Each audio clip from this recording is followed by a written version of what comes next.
I'm here with Mr. Manuel do Rosario, and I'd like to talk a little about the land where I was born, called Valverde. The history of Valverde today has fewer people than it did 70 years ago. There are people from São Paulo, from other places, and even the people who run the empire aren't locals, they're people from outside. And your father spent many years there studying the bar. And even went on to do theater. My father even went on to do theater. He was in theater, and Julio Vargas, our neighbor, and he did some really good parts there. Back in the day, I remember that. What was life like back then? How did the work? And one thing I'd like to know is that people were practically known by their last names. Tell me a little about that. Yes, almost everyone had their last names. Life in Valverde, as I knew it 60 years ago, and since then, I've learned a lot of interesting things. That was a subsistence life.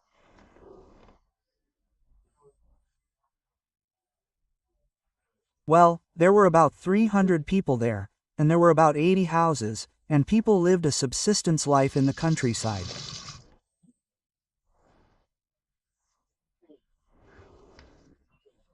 Almost everyone made wine, grew potatoes for consumption, and fruit for consumption. And at that time, for example, the person who had played the most in Valverde was José Preguiça, who had 4 dairy cows, and José Garcia Pato, in the Trindade Empire, also had 4 or 5. He even thought he had a factory. Well, you mentioned a person named Pato. That's a surname, yes. Tell me a little about those surnames there. Well, the surnames were like this. Well, that was a family known as Patos, and there were many other surnames.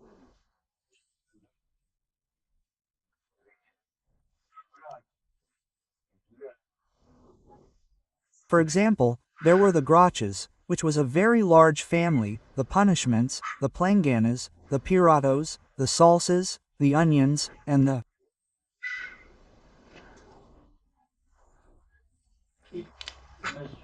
Preguiças. Because do you know why they had those nicknames?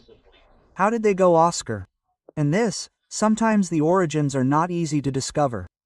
Sometimes some apicios that are hidden.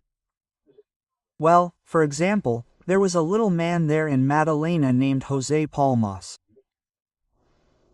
He is very well known, he has many children there. And I once asked him, Mr. José, why did they give him that nickname, José Palmas? I'll tell you, but it was me when I was young. My name is São Mateus. When I was young, boys would come down here to Madalena and then I would help the priest Vigario and certain things there in the church.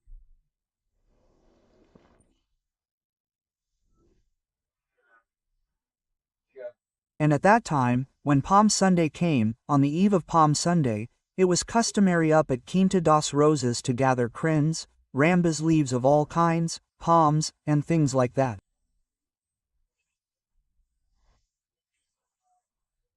And then they would bring that pile of stuff and put it in the sacristy. And now, later on, it became that each person brought their own bouquet, and only their priest would win. But at that time, the church was the one that made the bouquets and handed them out to people.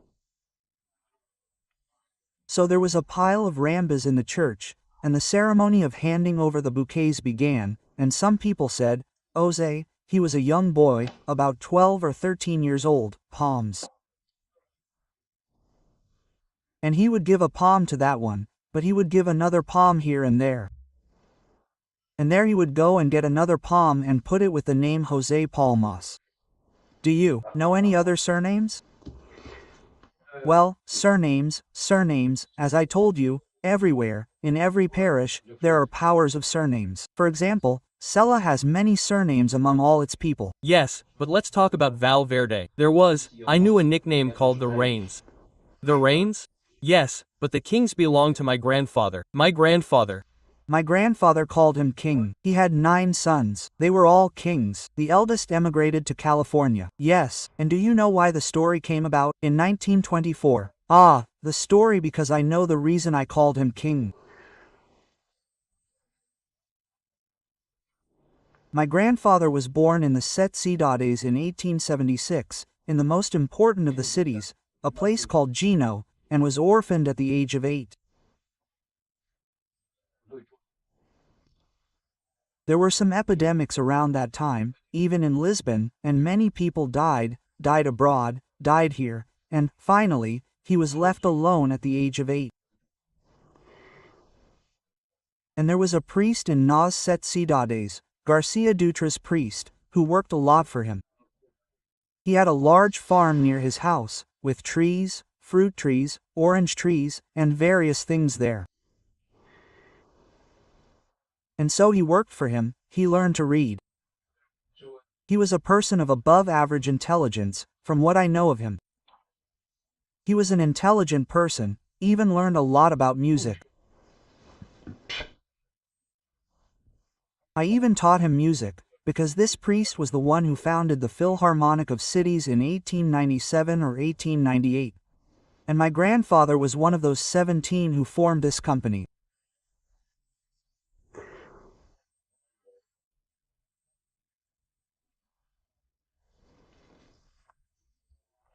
But the question of giving the reason for the name king, well, the priest did a live nativity scene one year, and then there was that group of the Magi and all that.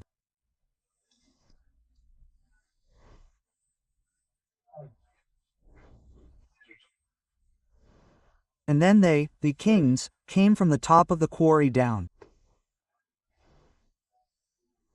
There was a grotto down here, near where the Philharmonic headquarters is today. And so he was tasked with playing the king, the part of King Balthazar. They made crazy things out of silver, silver paper, and all that. And there were others who also did it, and they represented these things. And that's why he later celebrated with Re, and then he married Valverde, because his children are all kings. And for example, I'm known as Manuel da Tomasia do Re. My mother was Tomasia, a queen. And then the eldest, my mother's sister, the eldest married into the old creation. She was known in the old creation as queen. Why? Because she was Re's son. Well, sometimes this is the story of this very old royal family, with some events, something like that.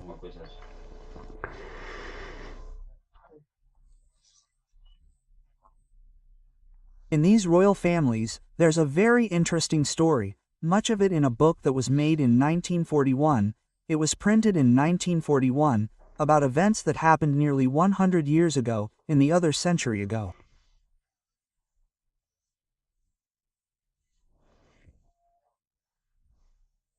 It was like this. A man from Valverde came, he was around 20 years old or so. To avoid joining the army, he thought about fleeing to America. At that time, people were fleeing indemnity. They joined these whaleboats that were here catching whales, here in the bar, of which there were many. And so they took advantage of it, and the sailors on the whaling boat would work in the whalehouse, sometimes for a year or so, and when the opportunity arose, they would catch them and leave them in America. These boats left from the New B4 area, which is where the first whaling museum in the world is located. And from there came the whaleboats with 4 piers, boats sometimes around 20 meters long, let's go bar.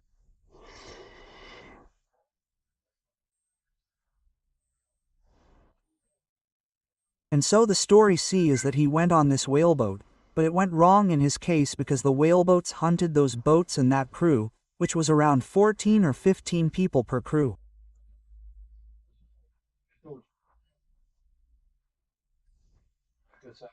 They hunted whales, melting them on board. Those whaleboats had a cauldron, a huge cauldron inside. I don't know what it was like because the whaleboats were from Madeira, but they had a huge cauldron where they melted the whales. The whaleboat was chopped up at sea and put into pieces and melted down, and it was filled with the barrels they brought in the barrels. Just like the barrels of fifth, there was a certain amount. As soon as they had a full load, they would go back to America and then come back here again. But each time they came here, they came with less crew, and so when they arrived here, it was easy. They would pick up a few more sailors to go and make up for the shortages they had, and so on. Many people went to America. The first immigrants went, it was in the whaleboats, but it was like this. The whaleboat was already on its way to America with 100 or so barrels filled with oil.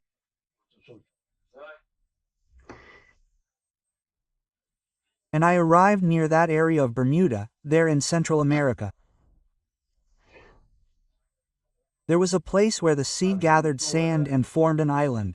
It was the place of Ixa. It formed an island, the sand of the sea. And of course, this wasn't there, and not all the ships were aware of such things.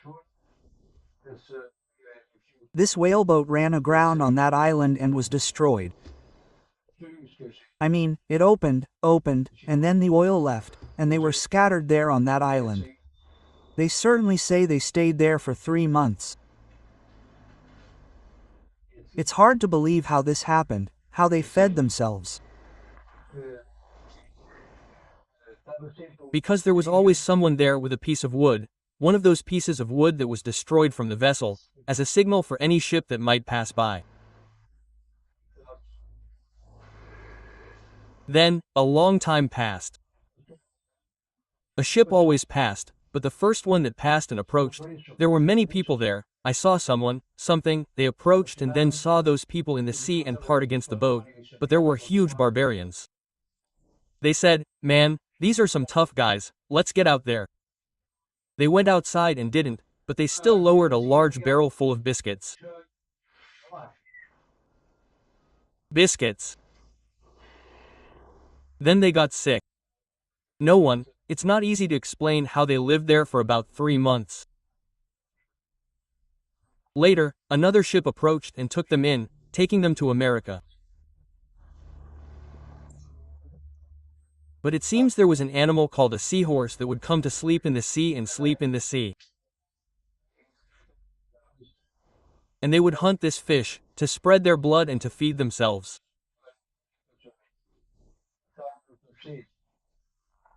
They had many falls because of the salty sea, of course, but then my uncle, whose name was Jose Rodriguez, remembered the wells that were here, and so he dug a hole in the sand further up from the water's edge. He dug a hole more than a meter deep and kept digging and taking out water. Then, well, he took out water and saw it and went to call the captain and the others. He said, "Look, now we have water. There's a lot of water there." He said, come on, this isn't something to play with. If you don't have the water you have inside, there's plenty of water. You're going to take a lot of water here, so they won't come at will." Quote, "So they went there and started drinking, and as I was already rising, I said, so, let's do it now, head on." They all got together and went up to the sea to make another, deeper pulse, because the deeper the sea, the more filtered the water is from the sun. Yeah, so, they made a pulse there. By that time, they no longer had no shortage of water. And then, he always went and had a few years there, and then came here, but he didn't leave any children behind in America, because of that bad luck he had. His children wanted to go, but they didn't. Some grandchildren came later, but I was already old. Maybe I would have died because of those things that happened, right? It's hard to understand how those people had all that time there. And then we looked at the moon of the, and then we said, "Oh moon, have you seen Pico? How are those people there? And I'm here on this degraded island. I don't know if I'll die here, or not. Look, I came to come to America and look what happened to me." Do you see?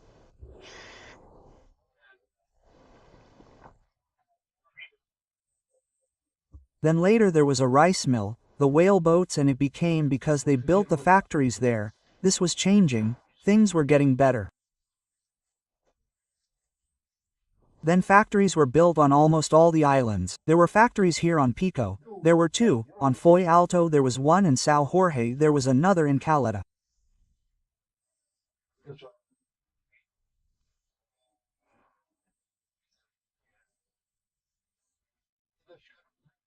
And then the boats came here and the whales were melted there, and then later they even let the whales come here and the whales were practically hunted, which came from the Azores, and boats were made.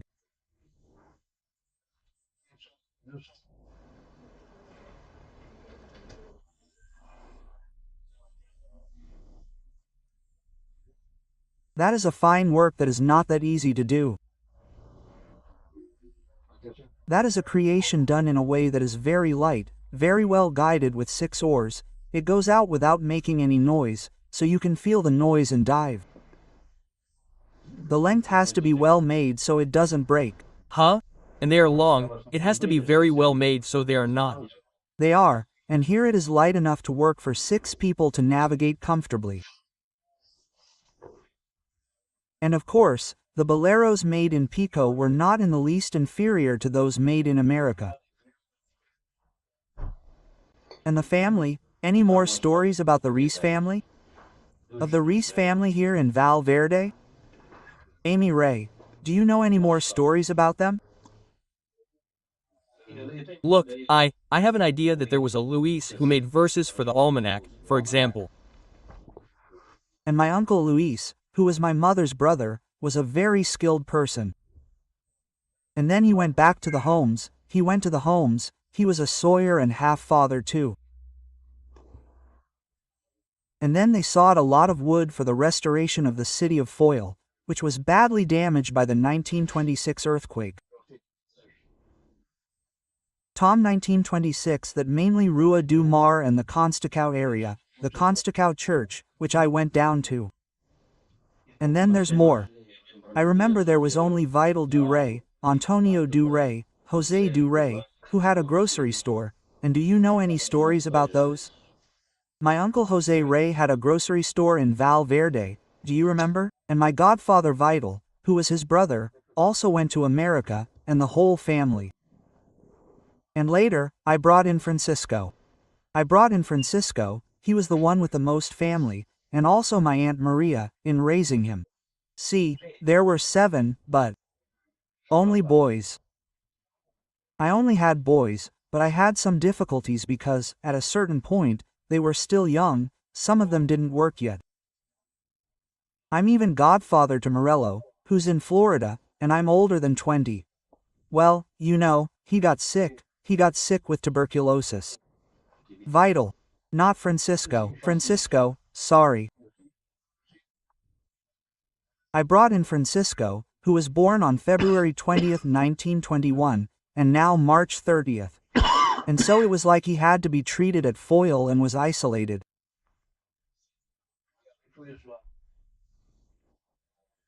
He went through an area there that was made for people who had a lot of serious cases, and so they built a hospital there, a house called a lazaretto.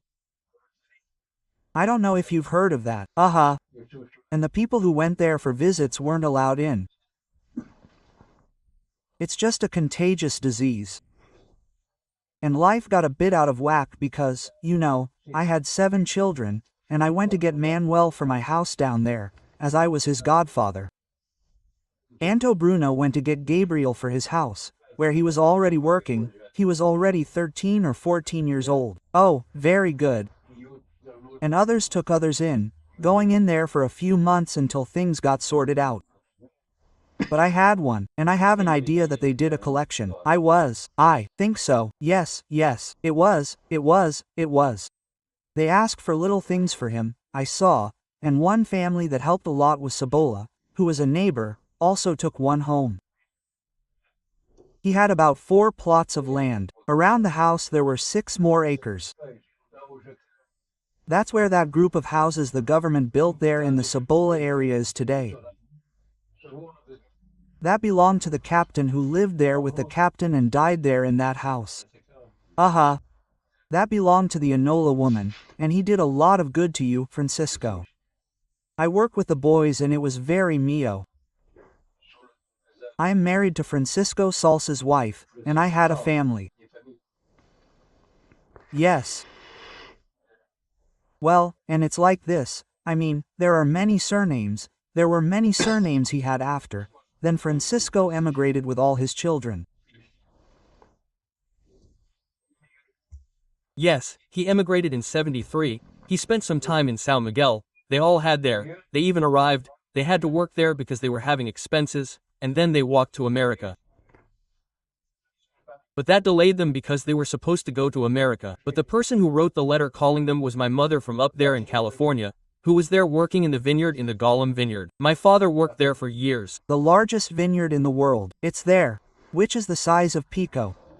And then my mother said, man, this is where a lot of people are blamed for the harvest, and everything will arrive here and will come from further up. But that was delayed, and by the time they were about to get there, things had already passed. I arrived in America and didn't go to California. They no longer had time there to complete the vineyard, otherwise they would have earned a lot of money there when I arrived. Well, then it stayed down here in East America, as they say.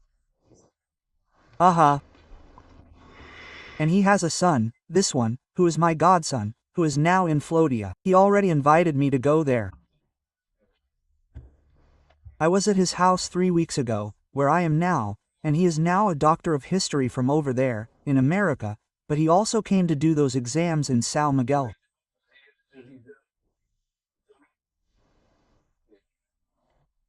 I mean, he's a translator, he's written some books, mainly about the discoveries of John the First at the time of the American Empire. And he has a talent for it and really likes it. He's written several books, and I have all the books I wrote here, he's already given to me, about Columbus. About Columbus, he settled down there in Valverde. I'm remembering something here. I spoke of the King's grocery store, of José Duré, but I also remember there being a grocery store next to a man who couldn't even read or write. Oh, it was Planana, and tell me how he did the math. He couldn't read or write and only knew how to sit down, his name was Bad. This Miguel Plangana had a store there that sold some groceries, and so he had his free hand in taking notes, like a loaf of bread was a ball, a cicada was a line, and that's how he solved it, he knew. Then at the end of the month he would sew that bubble, Richo, and he would say with a spectacle, I got to see it, it was like that, it was funny. And so, but I learned things about Valverde, I know some things, I read what I know more, and going back to that, let's go, there. Was in Valverdero, there were about 80 houses and 70 ox cots, almost every house had its own cart, and a cow rarely had 2 cows, it was a work tool, it was a keel, a cow washed, carried corn, manure, everything you needed, firewood, everything you needed. And then the primitive carts that existed there in Valverde were like that. That's a cart with 2 hammocks. It's a big cart. There were 3 of those carts in Valverde and 4 or 5 in Criacao Vela. I don't remember. It's not even from my time, I don't remember. I saw one, in a warehouse, a piece of one of those old carts, which I was told had belonged to a cart in a cellar that had belonged to an old 2-ox cart. But since most of the houses didn't have 2 hammocks and the cart was also a bit big for the roads that existed, so they started making the same cart, very similar, but smaller and only for one king. We had one, I had one, Antonio du Roy, all the kings had another, everyone had their carts and some even had a tafona, which was my father always had a cart today. Your father also had one. There were only 7 or 8 houses that didn't have ox carts. Island even sometimes water was also carried in rafts from under the wells, because most people didn't have a freshwater tank. This was a complicated and difficult life some 60, 70 years ago. And all the firewood was carried in today's carts. And the grapes for making the video. The grapes, all that there. Look closely at this path now. The seaside of this path is made there under the vineyards outside, over that water close to the sea. There are some deep gullies where those carts passed, with those wheels made of iron plates. Ocheros, with a sea 2 inches deep, where the carts passed, carrying the UV. Many people don't believe that it was the wheels of the ox carts that made that. What do you say? There are many people who don't believe that it was the wheels of the ox carts. Yes, but it couldn't have been any other way. There are a couple of gullies 1 meter apart. It was the wheeled go-kart. Life was very difficult. In Valverde, there was someone doing blacksmith work. In F, there was a man who worked like a blacksmith, but not much, and made picks and chips and small items. He was the son of Mr. Manuel Ferrero da Criacao Vela. Mr. Manuel was an old man. He had 2 sons working with him in the tent, and so the cars were all ironed with that iron plate.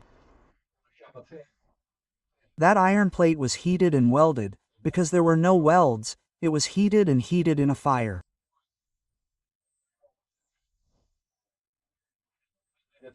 And the wheels were made of beech wood, but the wheels were made so that they were a little larger than the plate.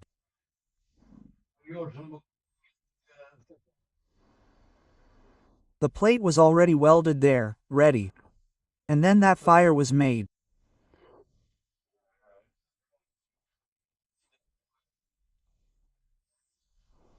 The wheels went on top of the fire because the heat expanded the heat. The heat directly affected the bodies that it killed, and then they pressed those wheels into the wood with hammers, still red hot, because then, when it cooled, the wheel pulled.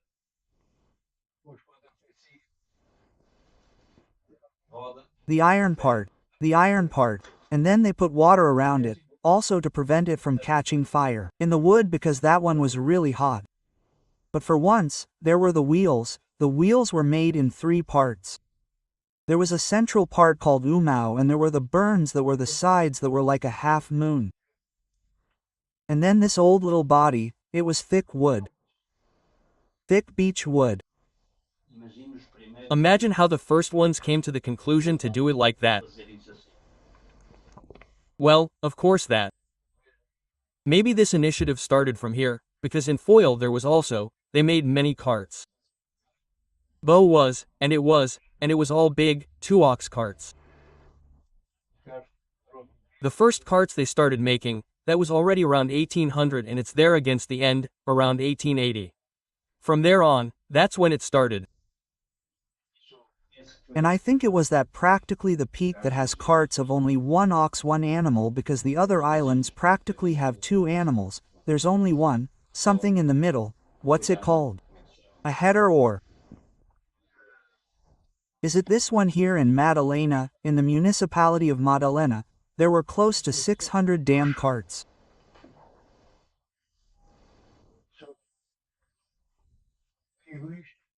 I say this because when my father built ours at the school and everything, I was around 7 or 8 years old and ours already had the number he had.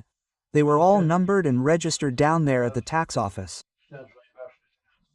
Ours already had 500s and such, you see? And there were rules for driving on the road. It was on the right side and you couldn't make noise.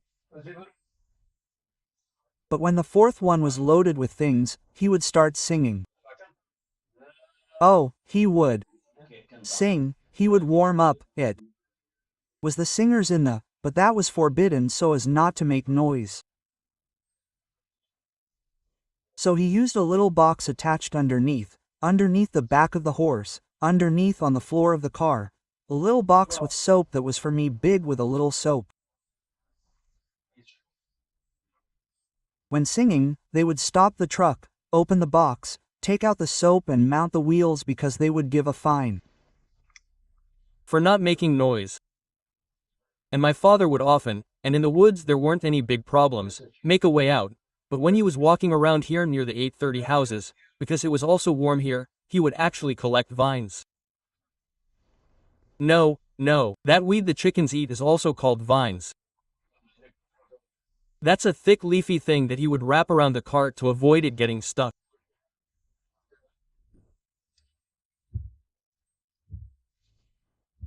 But once, the farm came with an ox cart loaded with dry mulch to be used in the cowsheds and the animals, which makes it very bulky.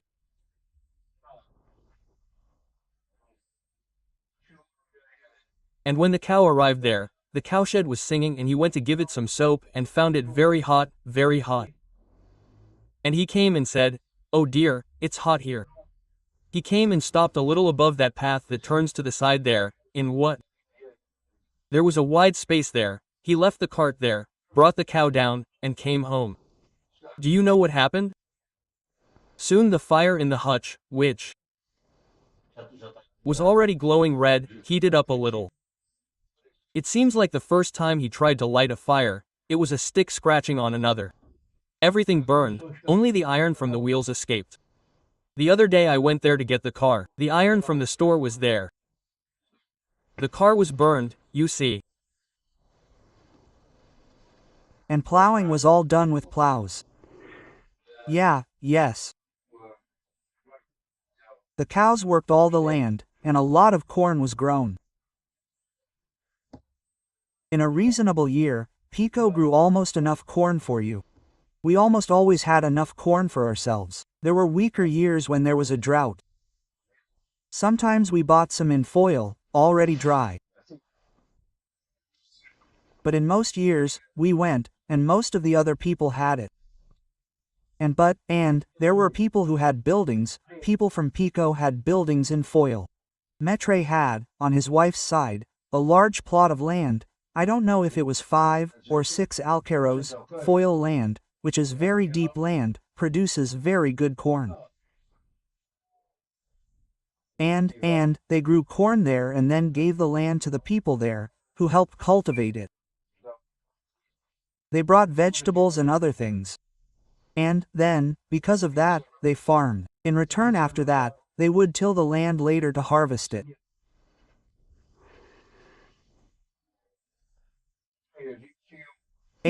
Once, it was full. Once in October, the foil barracks were full of corn on the cob. For me, Pico, a lot of people would buy corn in the area, pick it up in the cob they had in their pockets, and then all the boats, there at the end of October, would transport corn to Pico. There were the ones here from the Largo area and the 2 from Madalena, and sometimes God had it, they did it twice.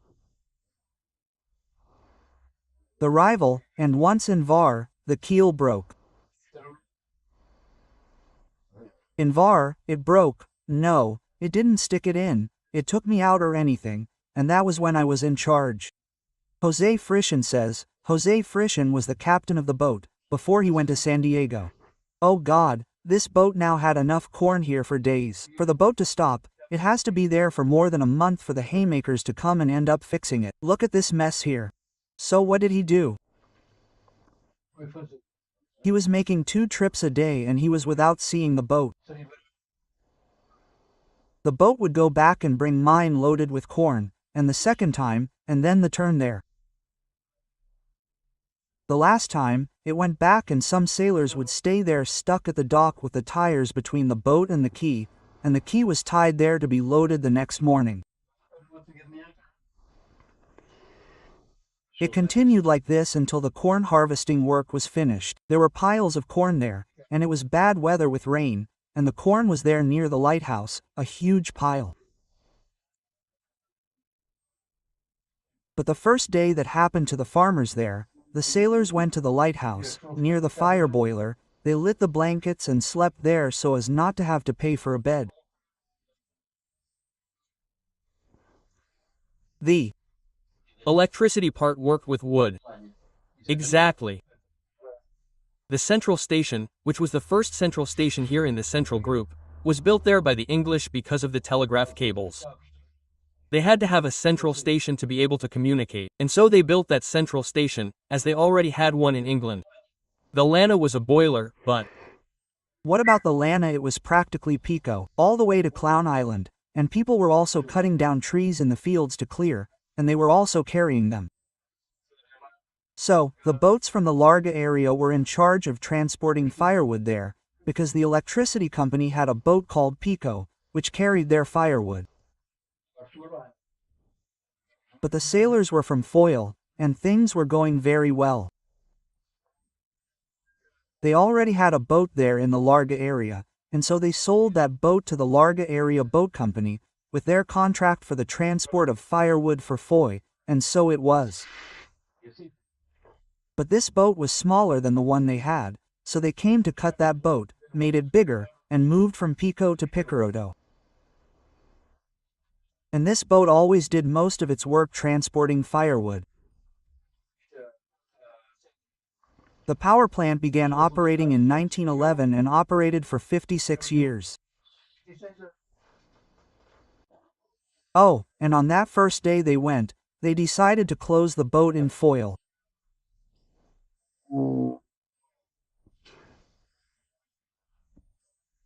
The captain went to Anguches to look for a lady there who would provide accommodations. I went there with the others. He was with 4 or 5 of them. Others had locked themselves in Pico.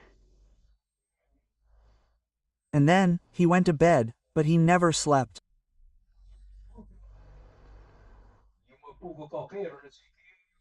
There was some kind of flea or something, and he was walking around, and his wife, the woman, was by the edge of the lawn, the old boy, I think. And he was there, kind of asleep. It was already 1 in the morning, that's all for it. He came out, got up, came out, went the boat. The engine is running, the cars are split, I'm losing it, and off we go. Take the C, little c, alone. Alone. He arrived at Madalena devastated. He was a very brave man. Now, at the end, when he arrived in San Diego, he cut his legs. Sick, remember? You saw him in a wheelchair, there in the area. And then he came here, crashed here, backed up. I was a machinist and a master sailor. He arrived at Porto Manzinho, backed up to enter through Noinho, to coincide with Branu, to the top of Almost, sent the cables, tied the front cable, then tied the back, lowered the tires between the bow, they took off to a bar and then went home to sleep.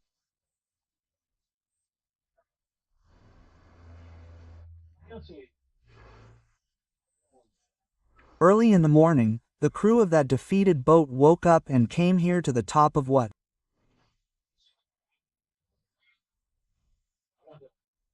The bar wasn't there, said the devil. The bar, they were looking for the bar to steal from the boat at night.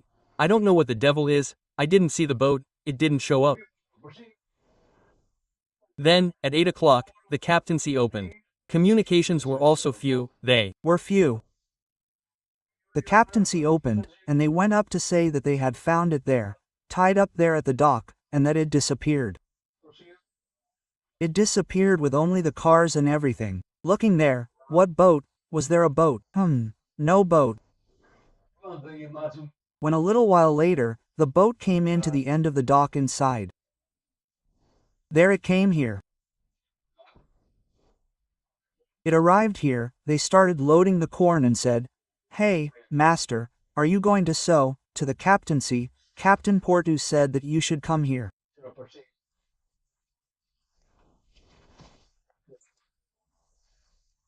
We said I had to go there because they wanted to talk to him, and he walked up there and said, "Oh, Mr. Jefciano, how did this story of the boat happen?"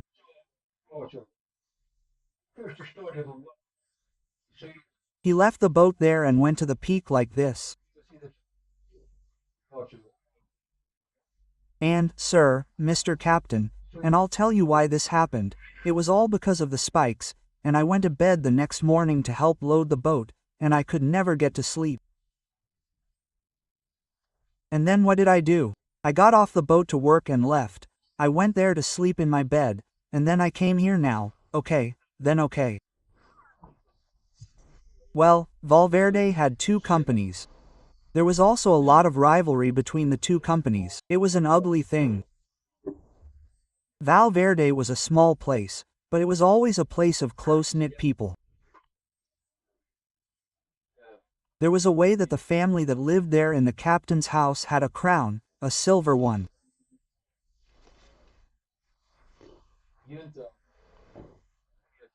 And so there were these to celebrate the Holy Spirit. They gave this crown to a group that founded the Empire of Trindade. The first was the one above Trindade, yes.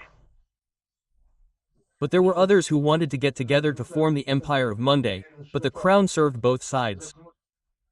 Oh, yes, it served on Monday to establish the position in the empire below, as it was called. And on top of that crown is over 150 years old today. But I put some women there, it still exists. In which empire does it exist? In the empire of Trindade. There were some women who started arguing with each other over the crown, I don't know how many. And then a group got together in the Pico and ordered a crown. Another crown. This was in 1944. Well, and you see, it was a place where you could only see one empire, because it was an empire of 300 or so people. Well, there are parishes with 500 people that have only one empire, but sometimes there are also parishes with two, due to the population. For example, São João has 2 empires. Doing everything in one place would be very large and more complicated. What was there? There were not 300 people. More than 300 people. 300. And then there were 2 empires. And then later, and I don't remember, but it was around the same time, the Trindade Empire established its headquarters in the empire above, in the vineyard that belonged to Garcia Pato. He gave a picture there. He was also a partner and was the first president. He was the first president of the Trindade house. And they did the thing there. Later on, it was extended and repaired, and I was part of it. I was president of the General Assembly up there. This brotherhood gave bread. It was bread on Trinity Sunday. It gave and gives. It gave and gives. It gave, and they always keep the peace. And then the house was extended and added. Tea was also a bit rotten, and he did something with the support of the council and everything. He built there and built the bar in the room under the house and 2 or 2 bathrooms, because work was often done there. It was, and so it got better. And it was a great thing that they did that. But let's go back a bit. They gave bread. There were theater groups that came from far away to perform there. Theater groups. Oh, those theater groups, and I used to come for the most part, and there were problems between societies because of those groups. Oh, huge jokes. Well, I remembered the theaters of Castel Branco for many years. It was a great thing that they did the work, those works, and added that good house. This was 2 years before the 1998 earthquake.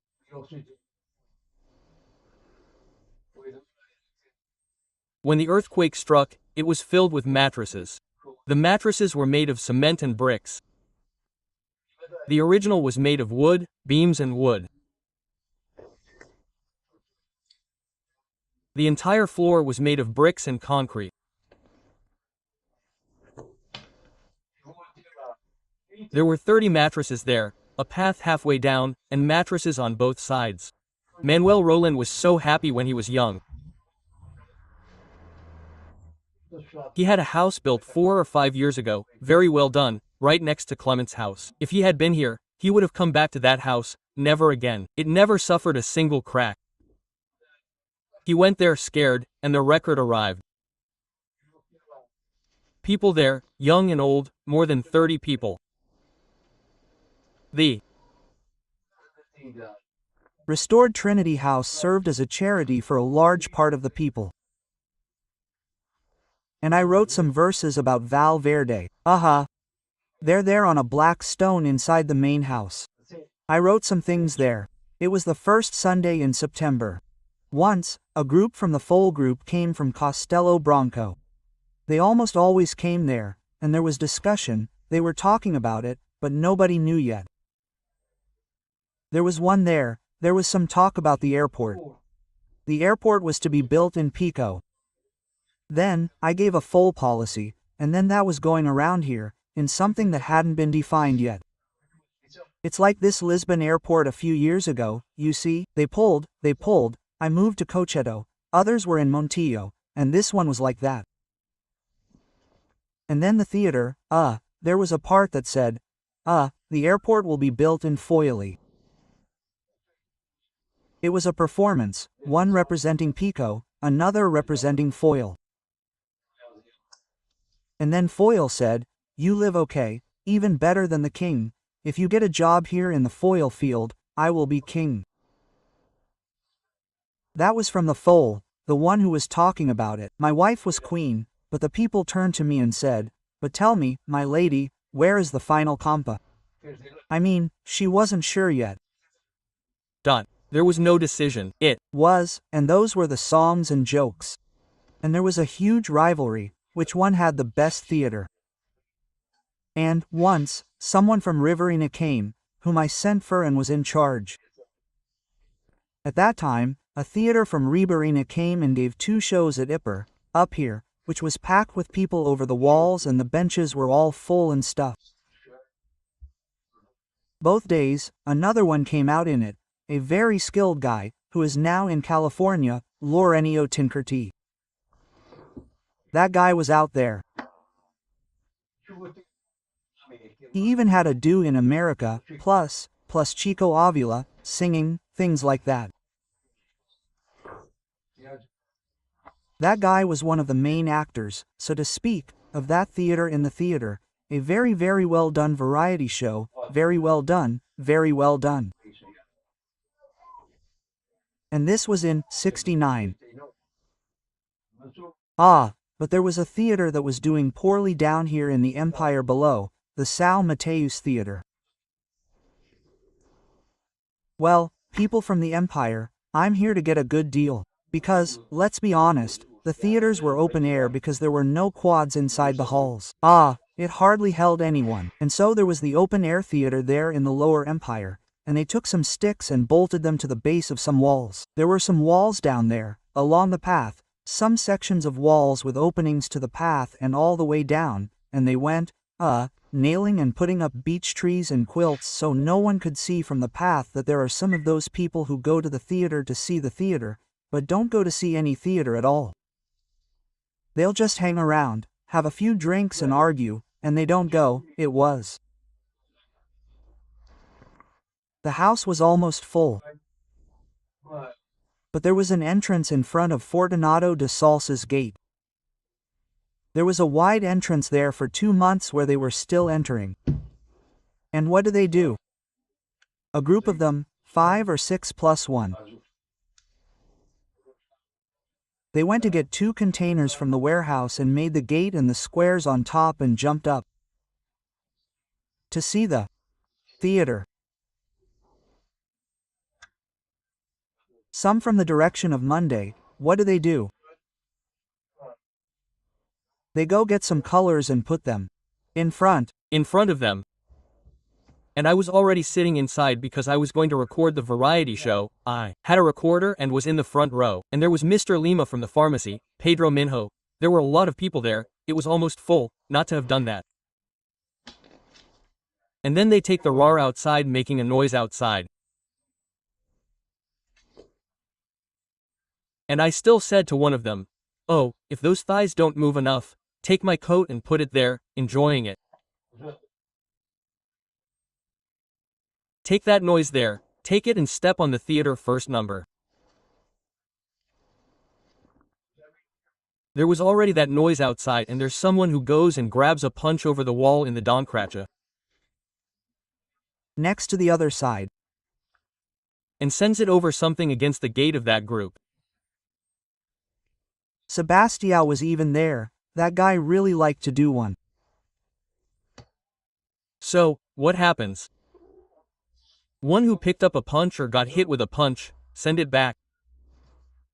It falls inside and gets 2 or 3. A green, bent punch hitting the head of one, stays like that and gets to see the. There's another who throws a stone, and the stone will close the foot of the stage. Oh boy, that catch and then get to see a mess there. Look at the tea on the stage, they closed themselves in cups and the tea in the streets there went away, past house. But that was. Certainly there was one. These boats went through some scrapes too. It wasn't just. Mar de Roses. Mar de Roses.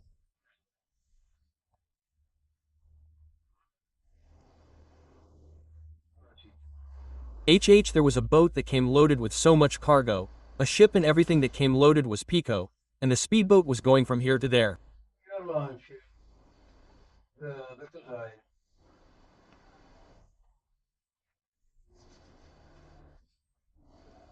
But, bro, and you don't want to see that the speedboat comes right up to the boat, passes right next to the boat, and Laurenco stops and the others were there on top of that cargo. He came in the middle and said, "Look, move the boat out because this speedboat is making waves here, it's going to sink this." Quote. And he always diverted something. I mean, the cuddle of the doo-doo Chato Pro by the wake of the boat made some small waves that started to release water onto the boat and drag it with water. Do you see? Antonio who told this, Antonio who was a police officer and Antonio Carango who in the old creation still told this not long ago. He escaped them that he was seeing how to record if it catches entering the brand he was already shallow. Go down. The friend of the people inside the port. What? The friend of the people inside the port that 28 people died there. You don't know the story? Well, everyone knows that. And you have it written there in the book I made. Which boat was it? Which boat was it? It's the boat called Amigo do Povo. Amigo do Povo. And I didn't know it. No, neither did I. That was before the agendas came out. But I'm saying, but I don't know this story. I don't have it. Look, but it was like this. There were 2 boats and they were very harnessed. There were 2 different companions. But cargo. It had 2 cargo ships. It was the friend of the people. Quote, but, as you know, cargo boats used to also carry people, passengers. There weren't any. Yes, there were times when it was just them. But at this time with my grandmother, it seems there was already a launch. I don't know if it was a Maria or any other. There was already a launch that was ready to be a cabin. The boats were like this. The boats loaded the 2 of us, and the friend of the people loaded his cargo, and then the master. There were 2 masters inside, 3 but the master who came out said, "Jump in, all of you who want to go inside, because today is for." But there used to be more, and then the boat people, but there was firewood. The bundles before there was ass, it was before. The boats went to those for foil, it was the bundles and they were made like a light winch wheel, a wheel outboard, a downwind. The sea was all calm, a downwind air here from the northeast.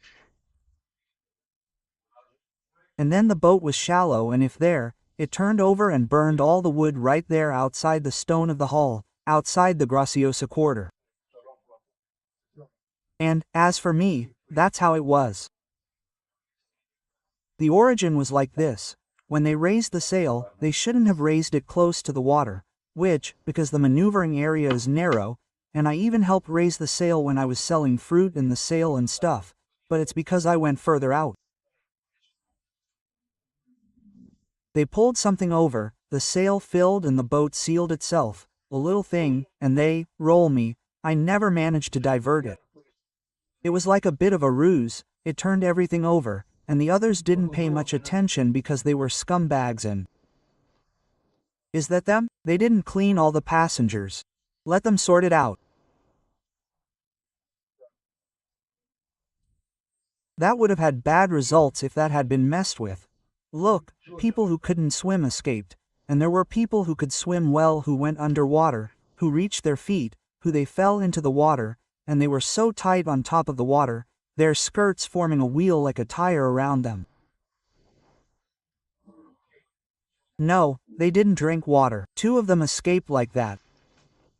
Yes, sir, Saint Manuel, thank you very much, and until next time. Until the next opportunity. Guys, we're supposed to be telling stories about the peak and the mountains all night. We had until tomorrow. I think this is enough for someone from Valverde and Medina who are out there too. Learn a little about the history of the land where they were born. It's True, thank you very much. So, his story with Luis was, so my father went to nursing homes and went there to look around here because there were no woodworkers there and there was a lot of wood, and the wood here was quite expensive.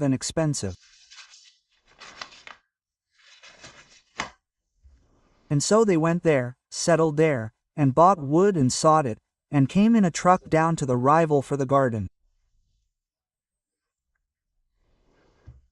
For ceilings, for staircases, for walls, for everything.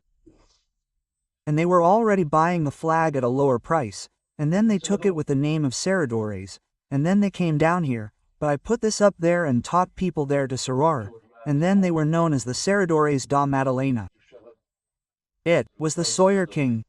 King Luis de Roy Sawyer. Then later he went to California. There were two of them. My father went first, then he also went. Yes, he emigrated. Yes, he did. They went, but already in their 50s, and he made quatrains here for the. It wasn't just quatrains, he even managed to make a pass, a double pass, a brado pass for string fermentations.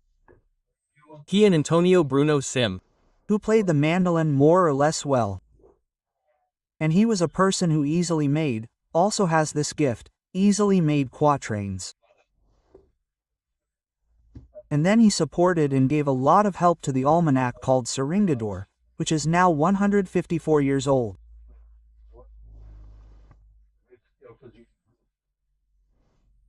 Often, he even made the cover garments and there are some stories for the almanac, and then he would send for the almanacs here to sell there on that day.